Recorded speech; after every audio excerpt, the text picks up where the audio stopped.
This is elevator number 2 at St. Elizabeth Hospital in Youngstown, Ohio. This is an old 30s, 40s Otis with this metal button. I don't think I've ever seen this button before, at least one that works. There's a disc indicator too. There's Jared and Adam. I'll close up all fast. With a COP. I think 8 is locked. Yeah, 8 is locked. 7.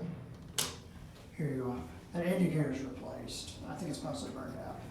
This is a cool elevator. This is the oldest working elevator here. There's another one near this one that got lowered like very recently. Just missed it.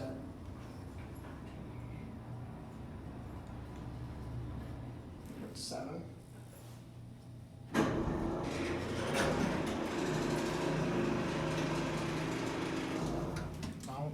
Back number 2 is inching. I'm not sure that works. Look at this beautiful COP.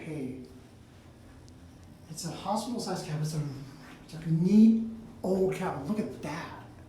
It's behind plastic. 88 phone, but that sign was there from probably when there was like a handheld phone. The card reader, which I don't think would work. It looks really ugly on that COP. Some vandalism on this elevator. Fishies, Nemo, Ghost. Interesting. Here back 2. Jared's pressing the button.